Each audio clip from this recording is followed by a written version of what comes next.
अब एक और बड़ी खबर पाकिस्तान से जुड़ी हुई आपको बता देते हैं। सिंधु जल समझौते के निलंबन के बाद पाकिस्तान में जबरदस्त हड़कंप मचा हुआ है।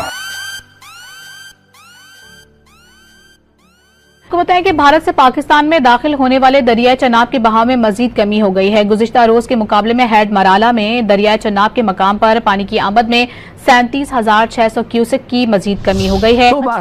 तोबा। ये सारे इलाके इस वक्त पानी से महरूम है। क्या लियारी, क्या लांडी, क्या कुरंगी, सब महरूम है और जालिमों ने पानी भी बंद किया हुआ है। बल्क लाइनें बाकायदा डैमेज की जा रही हैं, कुंडा डाला जा रहा है, पानी मोड़ा जा रहा है। यहाँ बच्चे भूखे मर रहे हैं, घर में बीमार पड़े, न पानी न गैस। मैं तो कहूँगा ना, हम लोग परेशान हैं, घर में बच्चे हमारे बेहोश हो रहे हैं। में पानी की किल्लत हो चुकी है, जो बीमार हाल है, जो घर पे बड़े बुजुर्ग हैं, बच्चे हैं, वो बहुत ज्यादा परेशान है।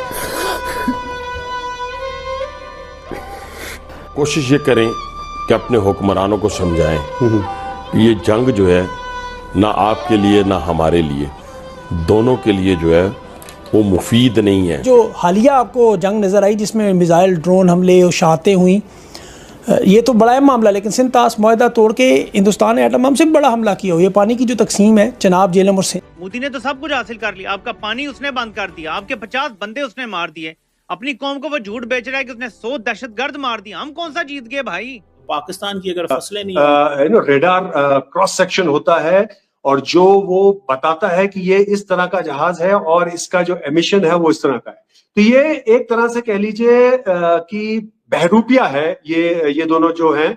और ये भारतीय जहाज जो है उसको कभी J-20 बना देते हैं, उसको कभी J-10C बना देते हैं अपने युद्धाभ्यास के लिए, अपने प्रैक्टिस के लिए।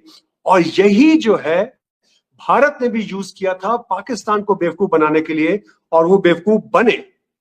आप याद करिए कि इन्होंने अपने क्रूज मिसाइल की डेवलपमेंट बहुत ज्यादा की है। इन्होंने ड्रोन और लॉइटरिंग एमुनिशन प्रोग्राम पे बहुत सीरियसली काम किया।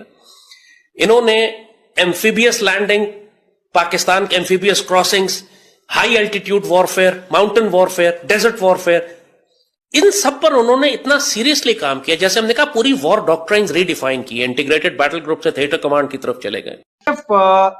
3 थंडर जो है उसमें, क्योंकि उनका रेडार की रेंज कम है, तो उसमें चाहे वो आप 15E PL-15E फुल रेंज लगा लीजिए और चाहे 15E लगा लीजिए जो एक्सपोर्ट वर्जन है, वो दोनों ही उसकी रेडार की रेंज से ज्यादा है, तो इतना इफेक्टिवनेस नहीं है। और इसी कारण अगर आप याद करें कि बहुत से जो उनके ये PL-15 मिसाइल्स थे, ये भारत में इंटैक्ट या तो गिर गए या डिस्ट्रॉय कर दिए गए, क्योंकि उसके बाद एक रेंज के बाद जो उनका JF-17 है वो उसको गाइडेंस नहीं दे पाया, तो उसको अपना रेडार यूज करना पड़ा और वो डिस्ट्रॉय हो गया।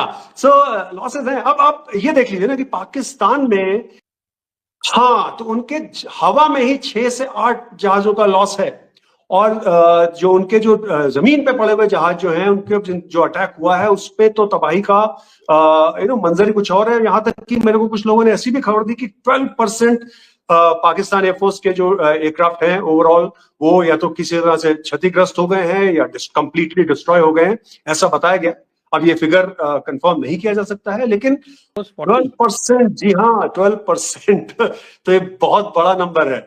जो EWC जो early warning warfare command system वाले एयरक्राफ्ट होते हैं, वो कम से कम 2 या 3 गए हैं, और उनके C-130 जो हैं वो डिस्ट्रॉय हुए हैं। तो संख्या बहुत लंबी है। ये जो इनफैक्ट जो